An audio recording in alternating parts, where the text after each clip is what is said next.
We are in the 11th chapter of John. We're going to read verses 1 through 27 this morning. I'll invite you, if you are able, to stand for the reading of God's word. John 11, starting in verse 1. Now a man named Lazarus was sick. He was from Bethany, the village of Mary and her sister Martha. This Mary, whose brother Lazarus now lay sick, was the same one who poured perfume on the Lord and wiped his feet with her hair. So the sisters sent word to Jesus, "Lord, the one you love is sick." When he heard this, Jesus said, "This sickness will not end in death. No, it is for God's glory, so that God's Son may be glorified through it." Now Jesus loved Martha and her sister and Lazarus. So when he heard that Lazarus was sick, he stayed where he was 2 more days. And then he said to his disciples, "Let us go back to Judea." "But Rabbi," they said, "a short while ago the Jews there tried to stone you, and yet you are going back?" Jesus answered, "Are there not 12 hours of daylight? Anyone who walks in the daytime will not stumble, for they see by this world's light. It is when a person walks at night that they stumble, for they have no light." After he had said this, he went on to tell them, "Our friend Lazarus has fallen asleep, but I am going there to wake him up." His disciples replied, "Lord, if he sleeps, he will get better." Jesus had been speaking of his death, but his disciples thought he meant natural sleep.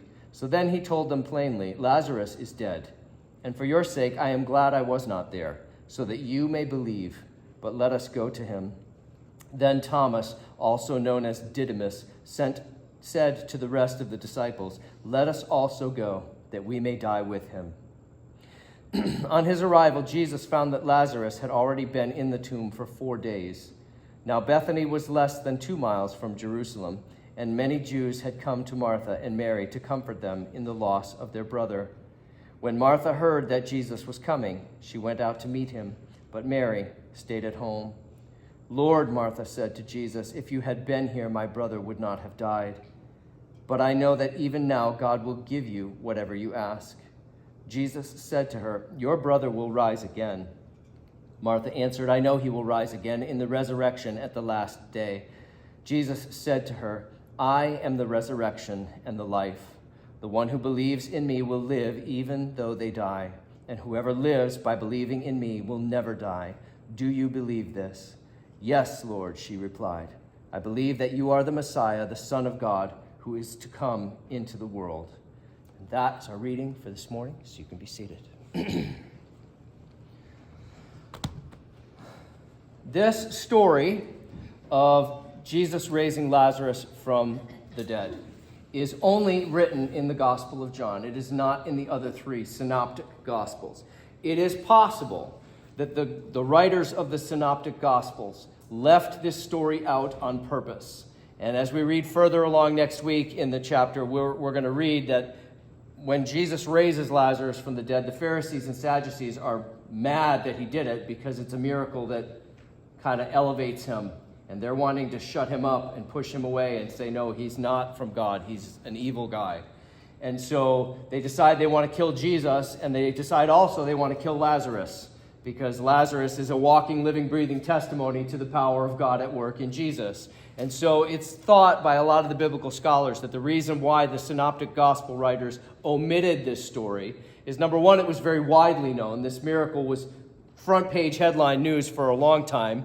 And so the synoptic gospel writers were writing very near to Jesus passing and being raised from the dead and brought back up to heaven. The Gospel of John is written closer to AD 85, 90, after the destruction of Jerusalem. And so, since the synoptic gospels were written before that time, Lazarus was still alive, they're guessing, for about 30 years after Jesus' death. And so, them publishing again the story of Lazarus might have put him in some danger.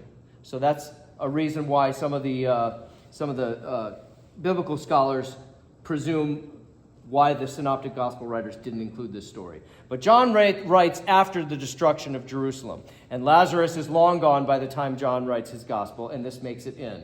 So those are just some thoughts on the sidelines about why only in John do we get this awesome miracle story about what Jesus did for Lazarus.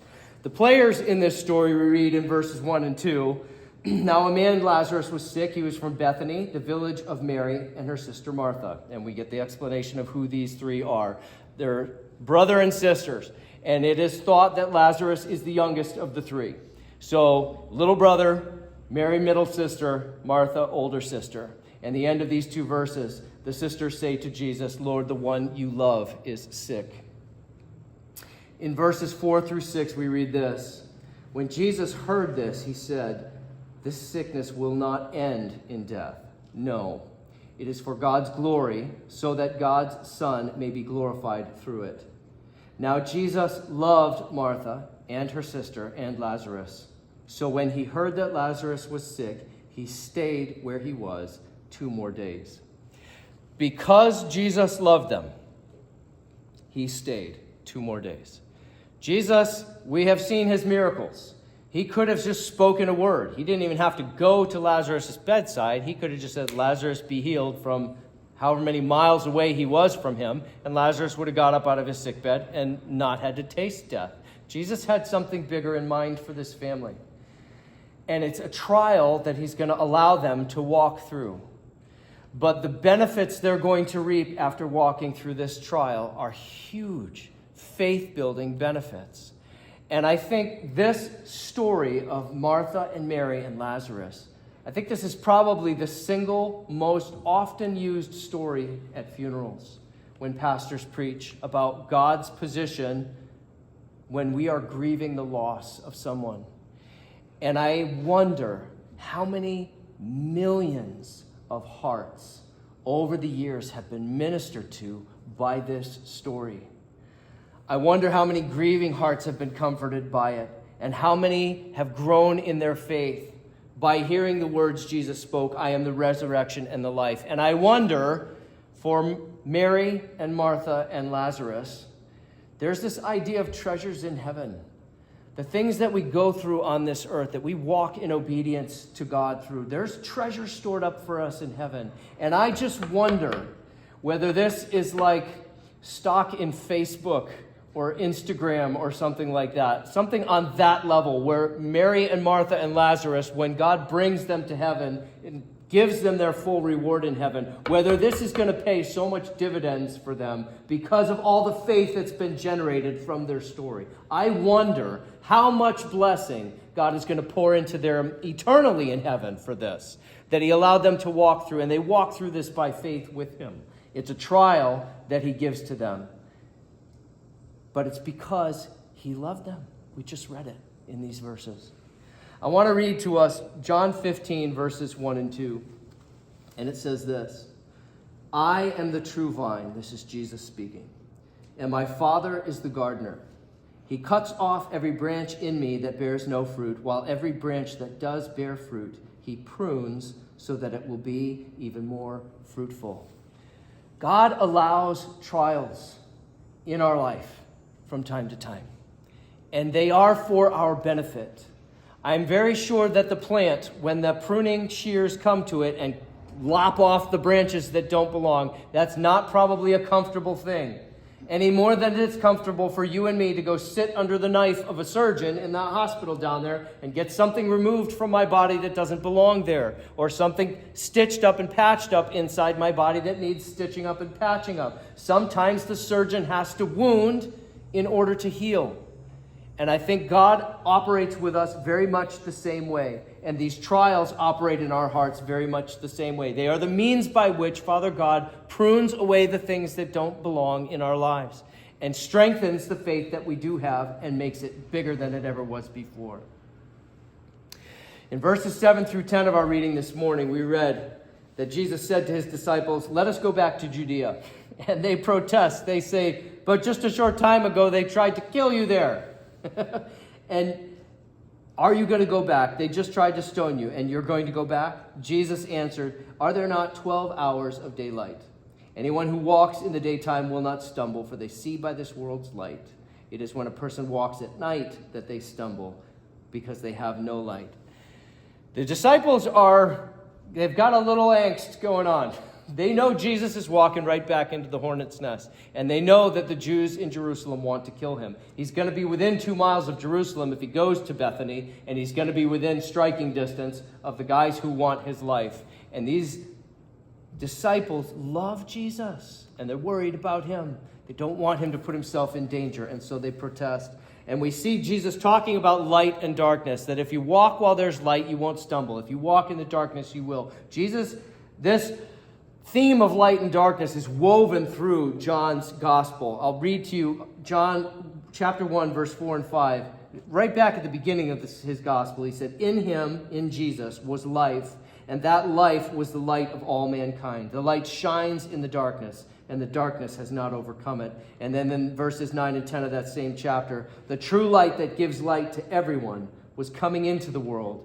He was in the world, and though the world was made through him, the world did not recognize him."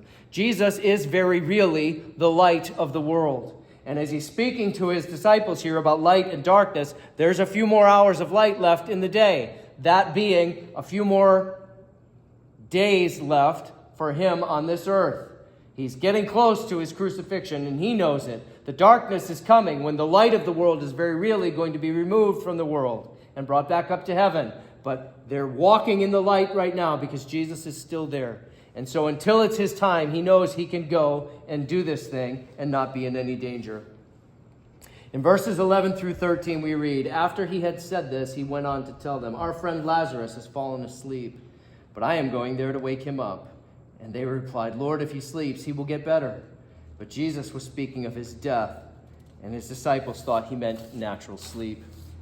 And so in verses 14 through 16, Jesus has to tell them plainly, 'Lazarus is dead, and for your sake I'm glad I was not there, so that you may believe. But let us go to him.' And then Thomas, also known as Didymus, said to the rest of his disciples, 'Let us also go, that we may die with him.'" Thomas, these verses, a lot of the biblical scholars look on Thomas and they're saying he's a raging pessimist, and he's saying, let's just go and die with him kind of idea. And they color Thomas kind of in a negative light, most of the biblical scholars. My heart doesn't lean that way.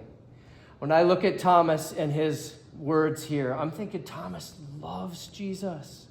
And if he's going to die, I think these words, the way they strike my heart, and Lord, you'll correct me if I'm wrong when I get to heaven, but I think Thomas's heart is crying out, if he's going to be taken from us, I want to go with him. And I look on Thomas's words here, and I don't degrade him. He ratchets up a notch in my mind. I think his heart is full of courage, and his heart is full of love for Jesus, and he's willing to die with him if that's what it comes to. And that's what my heart thinks. I'm not a biblical scholar, so don't take that one to the bank. In verses 17 through 20, Jesus arrives in Bethany and finds out that Lazarus has already been in the tomb for 4 days. Bethany was less than 2 miles from Jerusalem, and the word says that many Jews had come to Martha and Mary to comfort them in the loss of their brother. So when the Bible's talking here about Jews, they're talking about the Pharisees and the Sadducees is who they're talking about. The people of the important Jews in the city, the ones who were high up in the church. When it says many Jews came to them to comfort them, that's who's coming, is the chief priests and the elders and the Pharisees. That's when they're talking about Jews, that's who they're talking about. And it's proposed by a lot of the biblical scholars that Mary and Martha and Lazarus were not just some random little poorhouse over in the corner, that they were affluent and pretty well off, is supposed by a lot of the scholars. And so they would have, being as close as they are to Jerusalem, they would have been in the society of Jerusalem, if you understand what I mean. So a lot of important Jews from Jerusalem had come out to pay their respects to this family. And so this is even more danger for Jesus to be walking into. And Martha hears that Jesus is coming, so she leaves, but Mary stays at home. I think we see a stark contrast in these two sisters here, and it could be just difference of personality, but it could also be just difference of grief. People grieve differently, and if you've ever walked through grief, and if you've walked through grief with your family, you'll know that for sure. People grieve differently, and some folks' hearts react entirely differently to a loss. And I think we see a difference here in Mary and Martha. The 5 stages of grief, I don't know if you've ever seen this, probably you all have, but these are what they are. The first stage is denial, which is basically shock and disbelief. The reality of the loss hasn't fully set in yet when you're in this stage of grief. The second stage of grief is anger, and it surfaces when the reality of the loss really sets in and becomes clear. And it generally, this anger can be directed at yourself, at others around you, at the person who passed, and oftentimes at God. These are like natural knee-jerk progression of the way grief works its way through a human heart. The third stage of grief is bargaining. Oftentimes when we get to that point, we're praying prayers to God like, Lord, if I do A, B, C, and D, maybe you bring them back kind of thing. And we're bargaining with God about the loss, trying to change the reality of the situation. The fourth stage of grief is depression. It's where sadness and hopelessness and withdrawal sets into a heart, where somebody just turns inward and just gets under that little black rain cloud and spends lots of time in tears. And the fifth stage of grief is acceptance. It's not necessarily a positive emotion place, but it's a coming to terms with, a settling with in my own heart and mind that this loss is really real, and accepting it and settling my heart that, yep, this is the reality of what's going on. And these are the 5 stages of grief. I wonder if Mary was stuck either in anger or in depression. And that's the reason why she didn't run out the door with Martha to go and see Jesus right off the rip. Whether she was still stuck in a corner, mad at God mad at Jesus that he didn't show up in time and that her brother had to die. Or whether she was just at that place of depression and couldn't get up out of her puddle of tears to go. Maybe she was in one of those 2 places. Maybe Martha was hot into the bargaining phase in grief and was running out the door just to plead with Jesus for some chance that maybe she could have her brother back. Maybe that's why she gets up and runs out the door. These 5 stages of grief, we are all going to hit them one day. If you've not grieved a loss yet, you will, because death is a real thing. The wages of sin is death. We earned that. Adam earned it for us first in the garden when he and Eve ate of the fruit. And now all of us get to deal with this. Death is a reality for us. And it's a few and far between, like Enoch who walked with God and God took him before he died. Or maybe we'll be one of the lucky ones. Maybe when Jesus returns and comes in the clouds with the trumpet call of God and all of the angels and blows that trumpet of rapture and we all get raptured up into the air with him and go to heaven, maybe you will be one of the lucky ones who's still alive for that and you won't taste death. But if not, if you don't fit into those categories, you're going to go through this whole idea of grieving. We need to understand that these things, as we grieve through losses, and it doesn't even have to be a death. It can be the loss of a job. It can be getting stuck in a really hard spot where you can't get out because somebody did something, made a mistake, and now you're stuck under the weight of something that you have no ability to manage. I know a little something about that. Grief can come in all different places, but these are the this is the natural progression of grief. We did a grief share group in this church last year, and it had a lot to do with teaching us about the stages of grief and how it functions. They don't always go in order. So if one day you're grieving and you're like, wait, I just got through the anger thing, I should be in the bargaining thing now. Don't force yourself to try to fit the pattern. Let your heart do what your heart does. There's nothing, you can't grieve wrong. I suppose you could. If you tried hard, you could grieve wrong. I won't say that. But the stages of grief as your heart processes through it, there's no right order. And there's no right way to do it. Understanding the stages of grief and knowing what's going on in my heart and mind is a benefit to us. So if you ever need to turn back to it, just Google it. It'll pop up for you just as easy as it popped up for me. And that's the 5 stages of grief. In verses 21 through 24 of our reading, we see Martha gets to Jesus and she says, Lord, if you had been here, my brother would not have died. But I know that even now God will give you whatever you ask. Jesus said to her, your brother will rise again. And Martha answered, I know he will rise again in the resurrection at the last day. These words Martha's words are grief-stricken words. You can almost see the tears running off her cheeks as she says this to Jesus. Her heart is desperate because she knows Jesus could have healed him and he wouldn't have had to taste death. Jesus is speaking about the resurrection here, and this was definitely an idea that the Jews all understood. The resurrection from the dead was a concept that they understood in the last, when God brought creation to a close and when heaven was to come into its fullness, resurrection from the dead was a thing that the Jews were expecting to happen. It was part of their framework of understanding from what God had said in the Word. So Jesus pointing to this points to tradition and religious ideas that were already in her mind. And so she knee-jerk says, yes, I know he will rise again at the end, in the resurrection at the end. But she says to him, even now, whatever you ask, I know the Father will give you.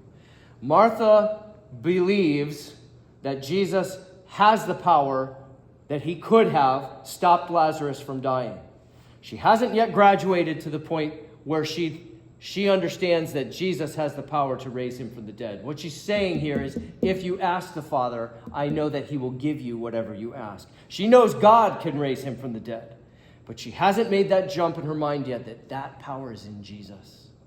And so Jesus is bringing her to this crisis of belief, I think very purposefully, because she knows God is God and he's got the power. She hasn't fully realized that Jesus is God yet.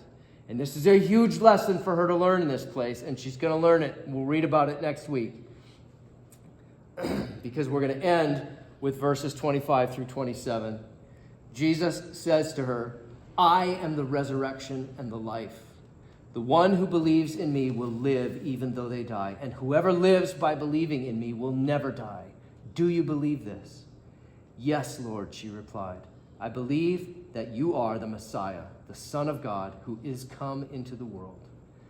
I am the resurrection and the life. This is Jesus' I am statements are monumental, huge statements. And this is possibly one of the biggest sentences that ever came out of Jesus' mouth. I am the resurrection and the life. That he has within himself the power over death. It's not just God who has power over death. Jesus has power over death. He is the resurrection and the life. It's an awesome statement. And the question he asks to Mary is, do you believe this? And I think that's a question that he's asking to you and me as we read through this story. Do we really believe it? We see in this text, that brings us to the end of our text, and we see in this text the trial of faith that he brings Mary and Martha through. Trials of faith are not specific to just this family. Every single one of us is going to get to walk through trials of faith, not because God is mean and wants to give us pain, but because there are lessons about God we can only learn through trial. If God gave us just cherries and whipped cream and icing for all of our whole life long, our faith would be very shallow. But if he gives us, from time to time, hard things to walk through, our faith grows deeper. We see this example played out for us over and over and over again through the scriptures. When he goes to Abraham and says, leave your father and everything you know and come and follow me, and I'll show you where to go, and I'll give you a promised land. And he follows him around, and he dies without ever inheriting the promised land, but he goes by faith. And then he goes to Moses and says, go to Pharaoh and say, let my people go. And Moses goes and kills an Egyptian and then runs away for 40 years. And then he comes back and walks by faith through that whole thing. Trial after trial after trial. All of the patriarchs walked through trial. The disciples walked through trial. Paul, who penned most of the New Testament, walked through trial. We should not assume that you and I are going to get out scot-free and not have to walk through trial. And we've all in this room been alive long enough to know. We're old enough to know, yeah, we've walked through a few things already. I'm sure there's not one of us in this room who could raise their hand and say, yeah, my life's been all peaches and cream. Nothing hard for me yet. So I don't have to say brace yourself, it's coming. You've already walked through a few things. Trials of faith are a thing God allows. And they're allowed to bring positive consequences to us. James 1, verses 2 through 4 says, "Consider it pure joy, my brothers and sisters, whenever you face trials of many kinds, because you know that the testing of your faith produces perseverance. Let perseverance finish its work so that you may be mature and complete, not lacking anything."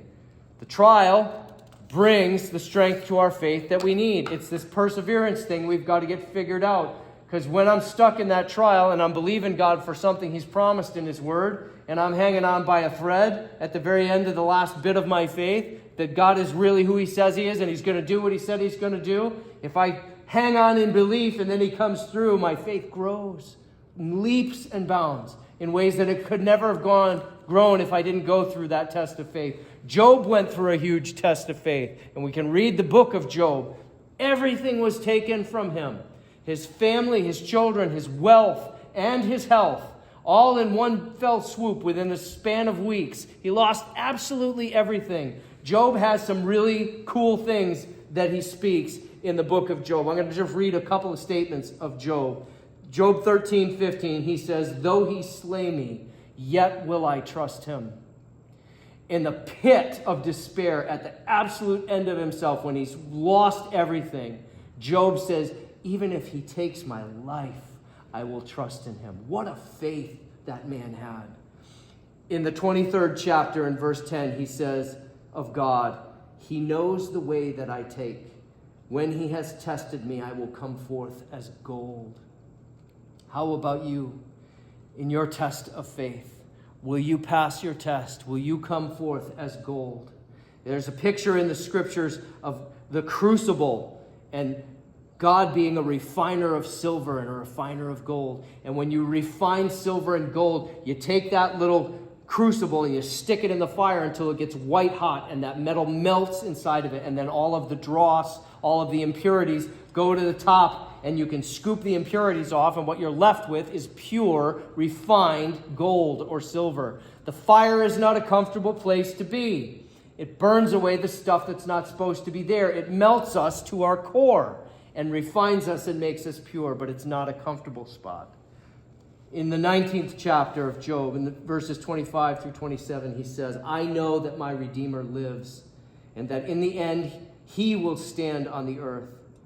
And after my skin has been destroyed, yet in my flesh I will see God. I myself will see him with my own eyes. I and not another. How my heart yearns within me." Does your heart yearn for God? Have you ever been in that place of trial, of that deep pain in your heart where all that you want is to get before him and be able to see him face to face? Job had that in his heart. Psalm 34, verse 17 and 18 says, "The righteous cry out, and the Lord hears them. He delivers them from all their troubles." And verse 18 is one of my favorite verses in all of Scripture. "The Lord is close to the brokenhearted and saves those who are crushed in spirit." The Lord is close to the brokenhearted. There is an intimacy with God that you find in that place of suffering and grief. There is an intimacy with him when you're crushed in spirit and brought to the end of yourself that you cannot find any other place. It's an awesome thing. Isaiah 55, verse 8 and 9 says, "For my thoughts are not your thoughts, neither are my ways your ways, declares the Lord. As the heavens are higher than the earth, so are my ways higher than your ways, and my thoughts higher than your thoughts." The trial doesn't have to make sense. God is doing things for our benefit that will reap a benefit to us in strengthening our faith and giving us that perseverance and that endurance that we need to get through this life and a depth of intimacy that we couldn't have got to any other way. It doesn't have to make sense to us. It didn't make sense to Job why God let him suffer the way he did until at the end God showed him. And then God restored to him all that was taken from him and more. One day, God will restore to us all that has been taken from us and more. One day we will stand before him clean and pure in a resurrected body, done with sin for eternity. No longer having to wrestle with pain. No longer having to wrestle with temptation. One day, it's going to be fixed and it's going to be awesome. And I hope that your heart can cling to that like mine does. Jesus brings questions to us in the midst of our trial, and the one that we see him ask Martha this morning is, do you believe? The trials prove what we really believe about God. Luke chapter 6, verses 43 through 45, this is the New King James Version. It says, "For a good tree does not bear bad fruit, nor does a bad tree bear good fruit. For every tree is known by its fruit. Men do not gather figs from thorns, nor do they gather grapes from a bramble bush. A good man out of the good treasure of his heart brings forth good, and an evil man out of the evil treasure of his heart brings forth evil. For out of the abundance of the heart, the mouth speaks." I've spoken about this idea from this pulpit before. You find the true nature of a thing when you crush it or squish it. If you were to take a rose and lay it down on the floor up here and I was to stomp on it and squish it really hard underneath my foot, in about 30 seconds, everybody in this room would smell the fragrance of that rose, because I squeezed all of the essence of it out when I crushed it. If I was to take a little baby skunk up here and stomp on it the same way, you'd all run out the front door, because the essence of that thing would also be exposed when it's crushed. This is a very real thing.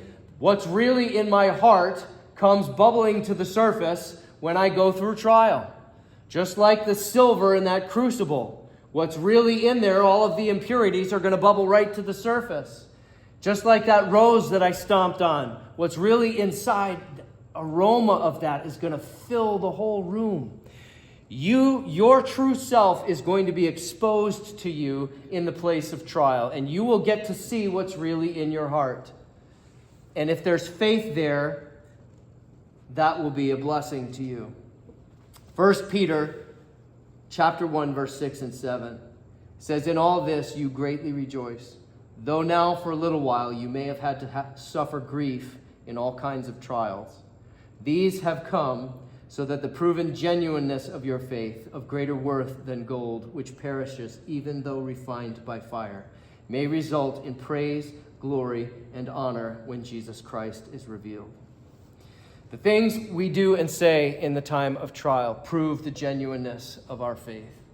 And the trial is there to prove it to us, so that if we find ourselves lacking in that moment, we can cry out to Jesus and say, "Lord, here's this mess in my heart.